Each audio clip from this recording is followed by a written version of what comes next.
Assalamualaikum warahmatullahi wabarakatuh. Waalaikumsalam warahmatullahi wabarakatuh. Alhamdulillahirrabbilalamin. Bagaimana kabar anak-anakku semua? Sehat? Sebelum kita mulai belajar, bisa dipimpin salah satu untuk membaca doa. Dibaca? Sebelum kita belajar, alangkah baiknya kita berdoa terlebih dahulu. Berdoa dimulai. Bismillahirrahmanirrahim. Rabbitu billahi robba wa bil islami dina wa bi muhammadin nabiyya wa rasulah. Rabbi zidni ilma warzuqni fahma. Amin ya rabbal alamin. Baik, Pak Wahid absen terlebih dahulu. Bagi yang disebut namanya, angkat tangannya dan ucapkan hadir. Afifah, Aira, Alir, Andika, Anissa, Arin, Aulia, Az-Zahra, Bima, Cinta, Desvino, Dinar, Cakra, Fajar, Febri, Giandra, Hafiz, Jusi, Keiza, Keisha, Lofis, Maulana Rizka. Rizka? Oh iya. Aan, Dani, Ramadan. Apa Ramadan apa? Nafisa, Naila, Nova, Novia, Pandu, Raisa, Reza, Rizka, Sakti, Cecilia, Ferry, Finasti, Zulfa.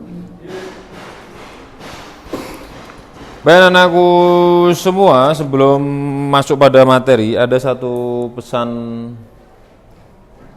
nasihat. Ada satu motivasi mengatakan begini: tidak ada kesuksesan tanpa kedisiplinan, dan tidak ada kedisiplinan itu tanpa pembiasaan. Pembiasaan yang kita lakukan setiap hari itu akan membentuk pribadi kita, kemudian kita akan berdisiplin. Yang kedisiplinan itu yang akan membuat kita menjadi orang-orang yang sukses. Kalau kamu pengen menjadi ahli dalam satu bidang, kamu harus konsisten, disiplin, atau dalam bahasa agama kita itu ada namanya istiqomah. Jadi terus konsisten dalam kebaikan, itu namanya apa namanya? Istiqomah. Bahkan Nabi Muhammad mengatakan dalam sebuah hadis, alaikum bisidqi. Kamu itu kita ini semua disuruh jadi orang yang jujur. Kenapa? Fa inna sidqa yahdi ilal birri. Karena kejujuran itu membawa pada kebaikan. Wa innal birra yahdi ilal jannah. Dan kebaikan itu menghantarkan kita ke surga. Orang yang setiap hari jujur itu akan menjadikan pribadinya menjadi pribadi yang jujur. Jadi menjadi pribadi yang jujur itu, sidik itu tidak bisa ujuk-ujuk, tapi harus dibiasakan. Sama kebalikannya juga begitu. Kata Nabi, orang yang biasa bohong, lama-lama dia akan dicap itu menjadi apa? Pembohong. Makanya ini penting sekali kita sampaikan, terlebih kita di sekolah itu adalah belajar membuat satu pembiasaan baik. Apel pagi, ada doa, ada sholat jamaah, ada absensi sholat, itu apa? Untuk membentuk kita menjadi pribadi yang berdisiplin. Baiklah, pada pertemuan kita di pagi hari ini kita akan sama-sama melanjutkan terkait dengan proyek P5. P5 singkatan dari apa? Ada yang masih ingat? Proyek Penguatan Profil Pelajar Pancasila. Oh baik. Ini layarnya 2 masalahnya. Jadi saya harus ngepas-ngepas kayak gini.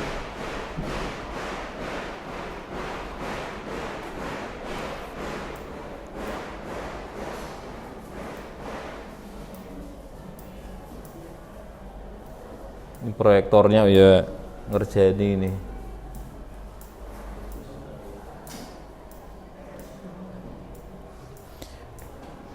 Proyek P5 yang hari ini akan kita bahas yaitu tentang gaya hidup berkelanjutan. Judulnya adalah cintai dirimu, cintai lingkunganmu, cintai bumimu. Ini adalah proyek yang akan kita sama-sama laksanakan pada pertemuan hari ini.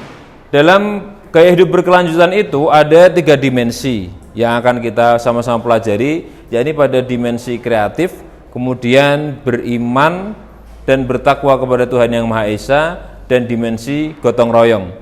Ini proyek kita di kesempatan ini adalah bagaimana supaya kita ini sadar tentang pentingnya kita dalam merawat lingkungan. Saya dan kamu semua itu diciptakan Allah sebagai manusia, takdirnya sebagai manusia. Kata Allah manusia itu khalifah. Khalifah itu apa? Pengelola alam semesta, khususnya dunia. Maka kewajiban kita minimal menjaga lingkungan sekitar kita. Nah, kalau kita lihat ada beberapa gambar di sini. Ini yang pertama gambar apa? Ini. Tumpukan sampah, bahkan ada apa nih? Eskavator. Kalau ini yang sampingnya paus ini. Paus ke pinggiran mati. Isinya apa? Paus juga kena imbas dari sampah. Makan sampah. Kemudian keracunan paling. Apa jangan-jangan juga ada sampah kita di situ. Kalau yang sampingnya apa? Kira-kira kalau kita lihat dampak dari sampah yang sedemikian luar biasa merusak ekosistem, bisa membunuh lingkungan, makhluk hidup yang ada di dalamnya, belum lagi membuat bencana. Kemarin kita sama-sama kemarin itu merasakan hujan yang lama sekali. Itu kalau terkait sampah itu kita tidak beres, ya itu sudah banjir kemana-mana itu. Kalau banjir yang rugi siapa? Kita, manusia yang meninggali tempat itu. Nah, tapi hal ini tidak akan terjadi kecuali kalau orang itu sudah biasa berbuat dari hal kecil. Kalau kita lihat ada beberapa gambar ini sampah di mana kira-kira? Di area sekolah kan? Ada sampah umpamanya begitu tercecer. Kemudian ada sampah kok kayaknya sedikit. Ini sampah-sampah itu bisa menggunung-gunung tadi, tidak ujuk-ujuk begitu, tapi dimulai dari pembiasaan. Tumpukan-tumpukan itu, maka dulu ada pepatah mengatakan sedikit demi sedikit lama-lama menjadi bukit. Kamu beli ke kantin, sampahmu kamu buat sembarangan, kayaknya sih satu yang kamu buang. Tapi satu itu dilihat banyak mata, ada orang yang terinspirasi. Oke, konco kowe yang buat, aku tak melu lah. Akhirnya menjadi tumpukan-tumpukan yang luar biasa besar. Termasuk sampah ini problem, masalah yang ada di negara kita, termasuk ada di sekolah kita ini. Laci-laci, kira-kira bagaimana? Kelas ini bagaimana? Belum lingkungan sekitar. Sehingga kita sama-sama harus punya kepedulian. lian. Inilah tema kita pada P5 saat ini. Maka sebelum kita lanjutkan dan kita laksanakan proyek kita, saya minta kamu untuk berkelompok dan kemudian berdiskusi kira-kira apa peran dan tanggung jawab yang akan kamu lakukan dalam menjaga dan merawat lingkungan yang ada di sekitar sekolah. 30 menit untuk bisa berkelompok dan berdiskusi membahas apa yang kira-kira dapat dilakukan. Silakan.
Baiklah anak-anakku semua, setelah kamu tadi mengerjakan proyek membersihkan lingkungan sekolah dan membersihkan masjid sekolah, itu kamu sudah dapati beberapa hal yang sama-sama menjadi pembelajaran baru. Diantaranya tugas kita merawat lingkungan sekitar kita. Ini menjadi tanggung jawab siapa? Tanggung jawab kita bersama. Mudah-mudahan pembelajaran kita di pagi hari ini membawa kebaikan dan manfaat buat kita semua. Amin ya rabbal alamin. Intinya adalah lingkungan itu menjadi tanggung jawab siapa? Kita masing-masing. Demikian, wassalamualaikum warahmatullahi wabarakatuh.